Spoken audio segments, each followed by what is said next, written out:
안녕하세요. 현티처라고 합니다. 오늘 강의는, 급하게 찍게 됐어요. 사실은 제가 이게 예정에 없게 찍게 돼서, 너무 흔들리네요. 예정에 없게 찍게 돼서 사실은 어떤 말을 해야 될까 고민 많이 했어요. 그래서 여러분들이 진짜 많이 물어보는 거를 중심으로 먼저 말씀을 드리려고 해요. 일단은 먼저 이 세 가지가 가장 질문을 많이 했습니다. 그래서 이 세 가지에 대해서 먼저 간단하게 이야기를 하고 넘어가 보도록 할게요.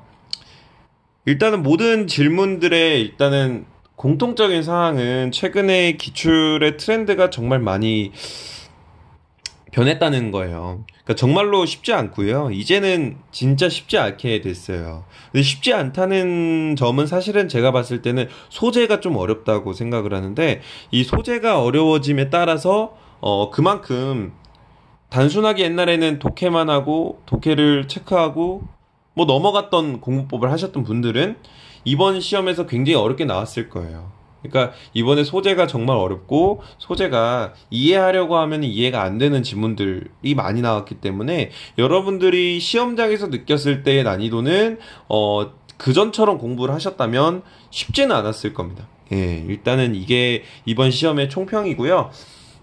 난이도는 솔직히 말하면은 작년 3차랑 2차랑은 별 크게 차이를 못 느끼겠어요. 솔직히 말씀드리면. 그렇지만, 앞에서 1번부터 10번까지, 그러니까 어휘가 조금 더 어렵게 출제가 됐다는 점에서, 사람들이 조금은 멘탈적으로 많이 무너진 상태였을 것 같고요.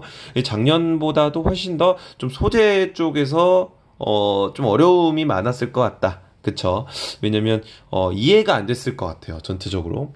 그래서 오늘 제가 어떻게 읽어야 되는지, 그래서 작년 기출 3차 문제를 잠깐 가져왔어요. 그래서, 13번이 제일 오답률이 컸다 그래가지고, 작년, 주장 문제 13번, 13번 맞나요? 아무튼 13번. 이랑 올해 거에서 좀 볼 수 있는 대로 볼 수 있는 대로 볼 겁니다. 그래서 제가 한 영상 길이를 10분 정도로 생각하고 있는데 어쨌든 10분 안에 볼 수 있는 대로 최대한 많이 한번 봐볼게요. 그래서 여러분들에게 그전부터 정말 많이 말씀을 드렸던 이제 키워드 분류해서 푸는 법을 이번에도 똑같이 적용을 할 거고요. 이거는 정말 2년째 가르치고 있어서 네, 솔직히 말해서 좀 질립니다. 예. 근데 어찌되었든 이 방법이 과거 기출에도 그렇고 이번 기출에도 그렇고 주장 문제를 찾기 어려우신 분들에게는 가장 현실적인 방법이라고 생각합니다.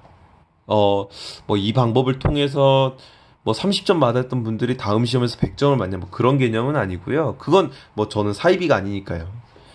그런 개념은 아니지만 아직 기초가 없고 문제풀이를 어떻게 해야 될지 모르겠다는 분들에게 가장 현실적인 방법이 될 거예요. 그래서 이 방법을 한번 따라해 보시고요. 일단은 위에 Q1, Q2, Q3 간단하게 빠르게 한 번만 말씀을 드릴게요. 시험장에만 가면 글이 안 읽혀요. 제가 구문이 문제일까요? 구문 문제인 사람 50%, 아닌 사람 50%거든요. 이거는 명확하게 말씀을 못 드리는 게 소재가 어려워지면서 독해를 해도 이해가 안 되고 이해가 안 되다 보면 자연스럽게 글이 안 읽히거든요. 그러면 이제 시험장에 가면 글이 안 읽혀요라는 문제는 사실은 수험생분들의 열의 9은 다 가지고 있는 고민인 것 같아요. 이 고민은 솔직히 말해서는 이번 시험으로는 구문, 뭐 점수에 따라서 구문이 문제다 이런 개념이 아니고요. 만약에 1번이 고민이시라면 오늘 제가 말씀드리는 이 해석법을 꼭 한번 해보시길 바랍니다. 예. 그래서 2번, 선지에서 너무 많은 시간을 쓰는 것 같아요. 라는 분도 되게 많았거든요. 이런 분들이 보통 이제 한 70점대 분들이 이걸 고민 많이 하시더라고요. 그러니까 좀 고득점자 분들이요. 근데 이 고민은 어쩔 수가 없는 것 같아요. 이 주장 문제나 제목 문제나 뭐 어떤 문제를 보더라도 사실은 이 정답에 대한 감각 정도는 있다고 생각해요. 저는 국어적인 감각이 부족하다는 말은 찬성하진 않습니다만, 근데 영어를 볼 때 문제에 대한 감각은 분명히 있다라고 생각은 합니다. 그래서 2번 문제 같은 경우에 Q2번 같은 경우에 이런 고민을 가지고 있으시다면 더 많은 문제를 풀어보셔야 됩니다. 혹여나 나는 문제를 많이 풀었는데 아직까지도 2번이 고민이다라고 하시는 분들은 조금만 그 분석적인 모습을 좀 보여줬으면 좋겠거든요. 앞으로는 이제 좀 더 분석적으로 보셨으면 좋겠고요. 답지를 봐도 모르겠어요. 아무래도 국어 문제겠죠. 이거 100이면 100이 이럽니다. 네, 아니고요. 국어 문제 아니고요. 물론 어느 정도는 있다고 생각을 하지만 그 국어 문제가 뭐 90, 80점 받았던 분들이 40점을 맞은 이유가 국어 문제다라고 하는 거는 약간 문제가 있다 생각해요.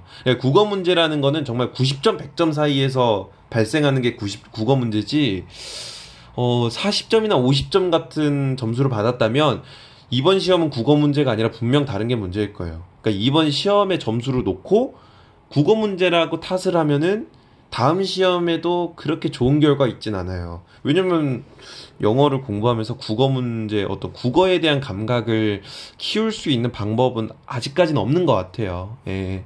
그래서 3번이 문제이신 분들은, 그래요. 3번이 문제이신 분들도 제가 설명하는 걸 좀 잘 들으셨으면 좋겠습니다. 바로 한번 해볼게요. 3차 문제부터 한번 해볼게요. 이게 이해가 되는 분들도 있고 안 되는 분들도 있거든요. 이해가 안 되더라도 안 되면 그냥 따라해 보세요. 예. 작년에는 안 되면 하지 말라 그랬는데 올해 흔들렸네요. 올해 1차 시험 보면서 느꼈던 거는 안 돼도 그냥 해보세요. 네. 그래서 우리가 어떻게 글을 읽을지에 대한 부분을 지금부터 말을 해볼 거고요. 지금 내용이 살짝 삐뚤삐뚤한데 이 지금 제가 이렇게 해드릴 테니까요. 잠깐 멈추시고 이 문제를 풀었다가 오시면 너무 흔들리네요. 잠시만요. 이 문제를 풀었다가 오시면 더 좋을 것 같아요. 잠시만요. 아이고, 제가 충전기를 연결시켜 놨는데 충전기 때문에 흔들리네요. 이번 3차 문제를, 이거를 작년 3차 거니까 13번을 직접 풀어보시고 맞추셨으면은 뭐 잘하신 거고요. 뭐 어려운 문제였거든요. 그래서 우리가 이런 문제를 앞으로 이런 문제가 나올 거예요. 그럼 이제 이런 유형이라는 것이 어떻게, 요즘 유형이라는 게 무엇인지에 대해서 한번 알아보도록 할게요. 자, 이제 다 풀어보셨다면 바로 수업을 시작해 보도록 하겠습니다.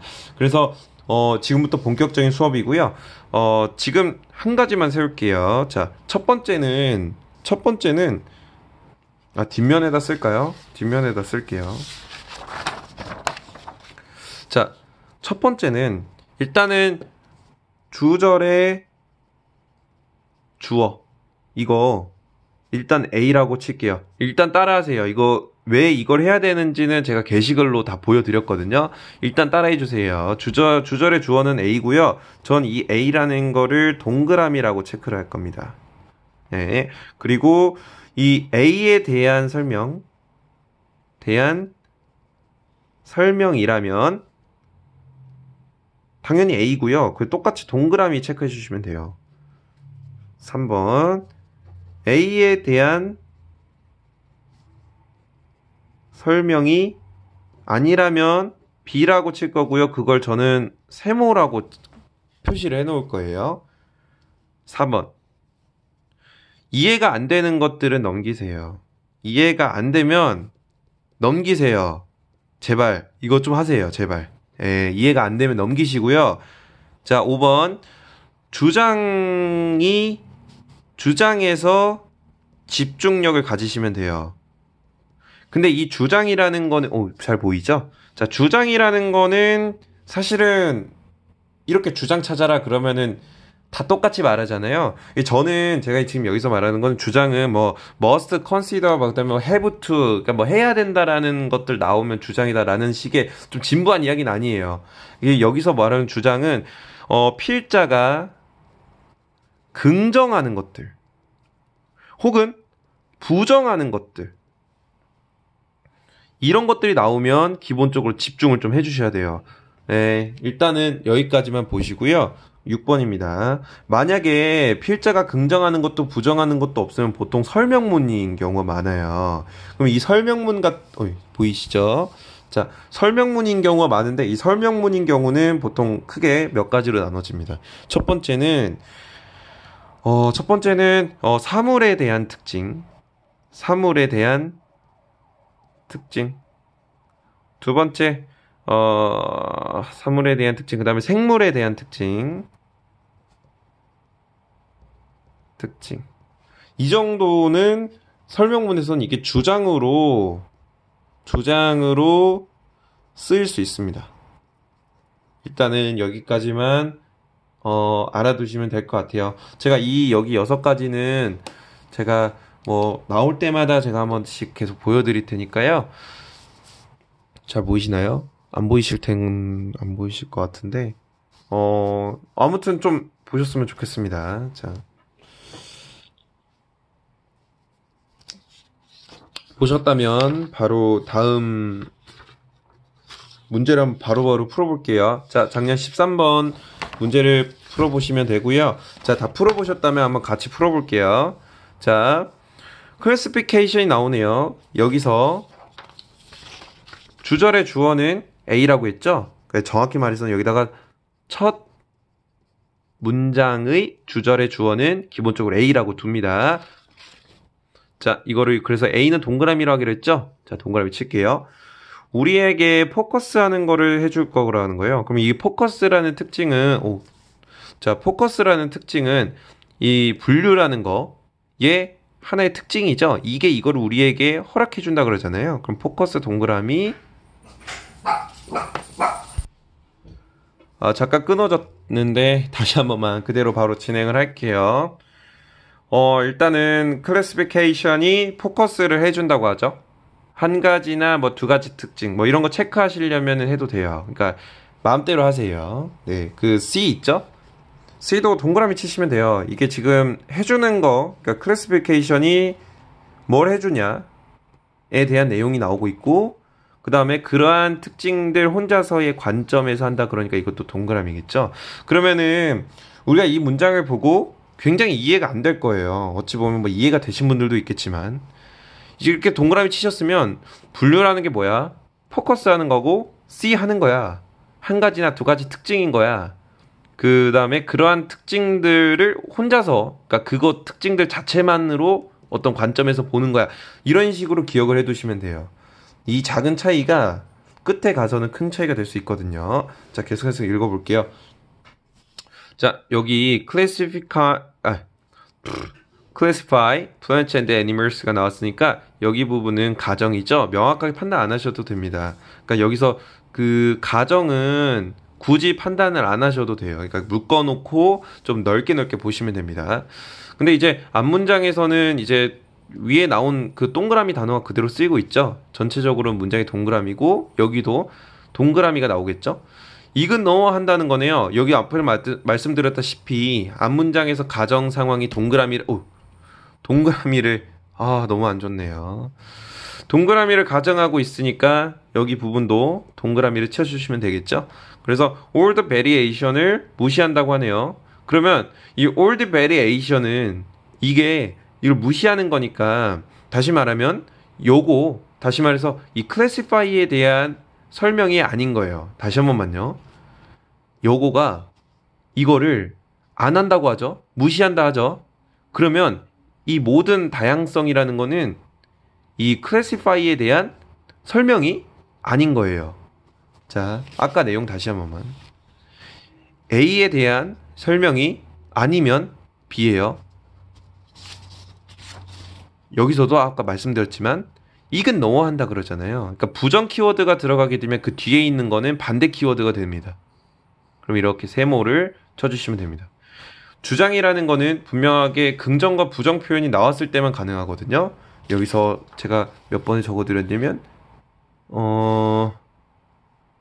이거 여기 필자가 긍정하는 거냐 부정하는 거냐 이런 표현이 나왔을 때 주장을 찾는 거거든요. 일단은 계속해서 집중력 유지하시면서 읽으시면 돼요. 그러고 나서 old variation에 대한 설명이 뒤에 있죠. 이게 지금 구분해 준다 그러거든요. 요거에 대한 설명이 요거예요. 그럼 이거거든요. 자, 한 번만요. 이 that 이하가 관계사죠. 관계사면은 요 앞에 있는 세모를 꾸며주고 있어요. 뒷문장이요. 그러면 이 뒷문장이 결국에는 all the variation에 대한 설명이거든요. 그럼 distinguish라는 이 단어는 요거에 대한 설명이 되는 거예요. 그래서 지금 이게 이렇게 연결이 돼야 되거든요. 그래서 하나의 식물을 다르거나 하나의 동물을 뭐 다른 동물로부터 구분시키는 건데요.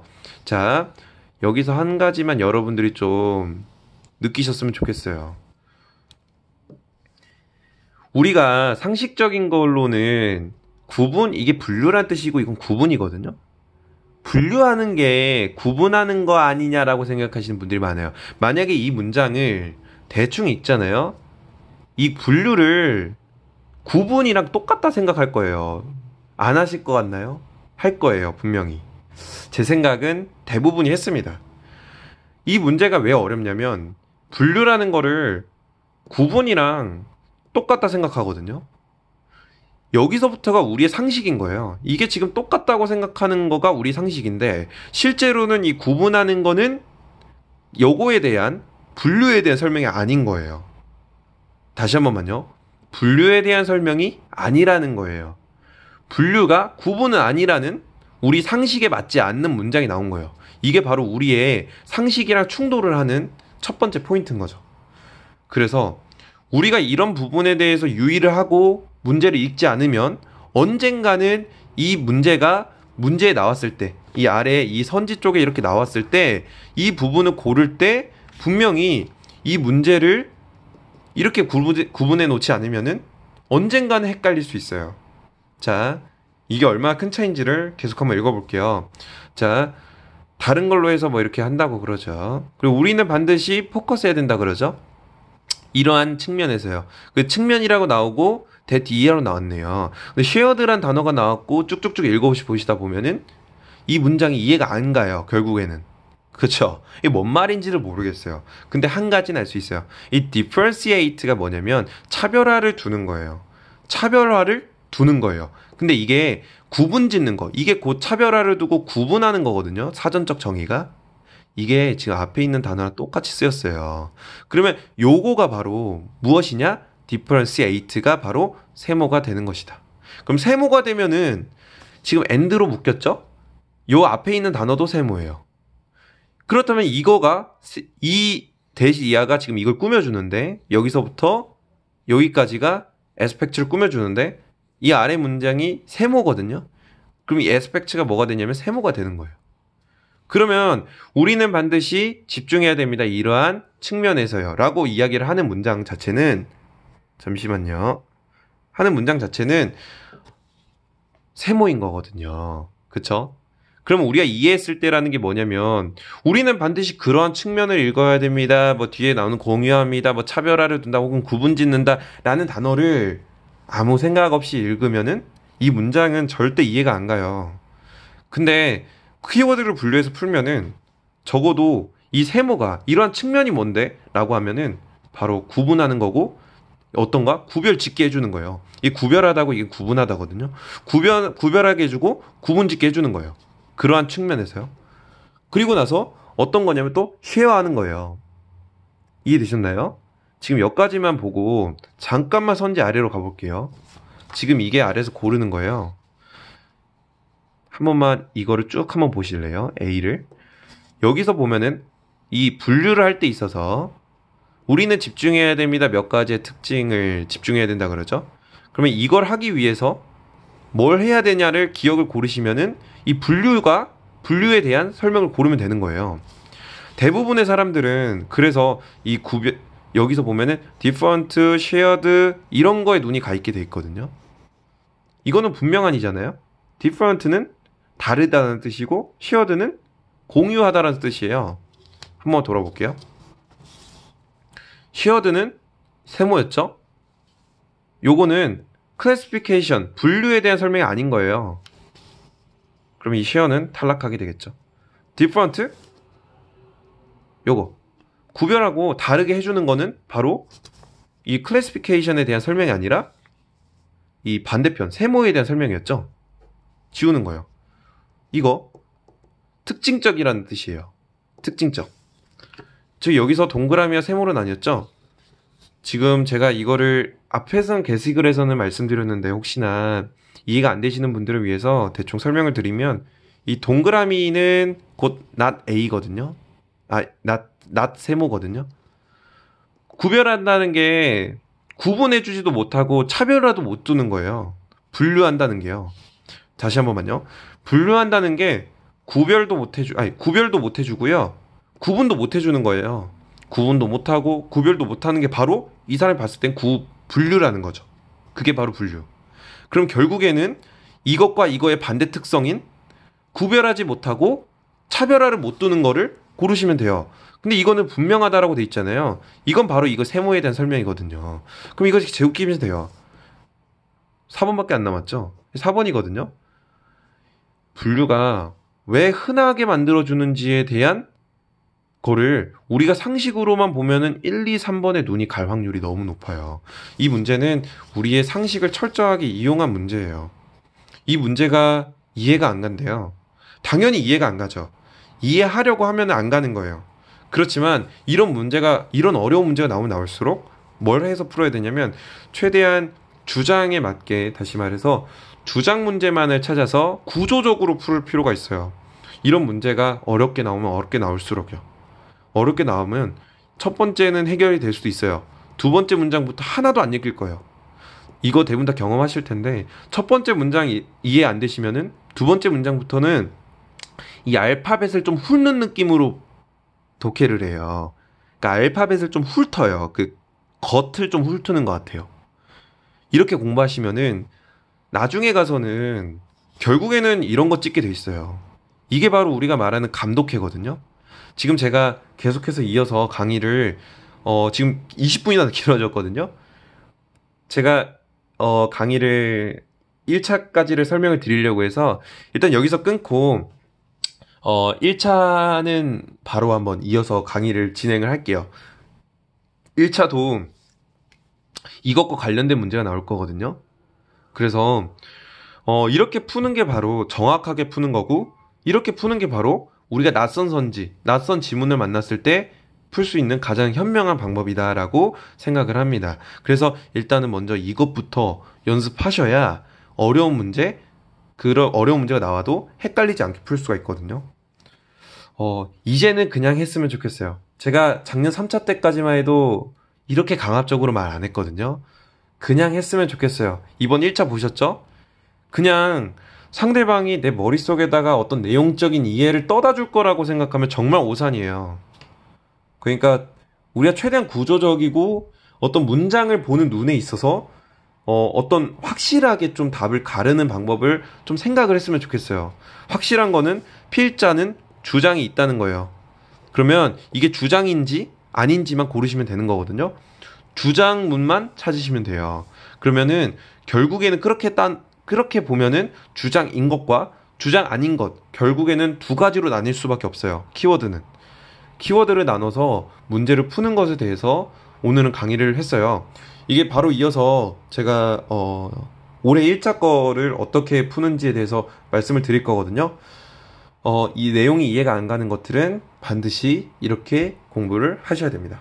그래서 오늘 강의는 여기까지 하도록 하겠습니다. 중간에 많이 흔들리고 했는데 제가 너무 조잡하게 만들어서 그런 점은 제가 좀 나중에 보완을 해서 더 좋은 강의로 나오도록 하겠습니다. 일단은 수고 많으셨고요. 오늘 이 수업이라 하긴 좀 그렇지만 어쨌든 이 짧은 영상을 보시고 많은 걸 얻어가실 수 있었으면 정말 좋겠습니다. 오늘 강의는 여기까지 하도록 하겠습니다.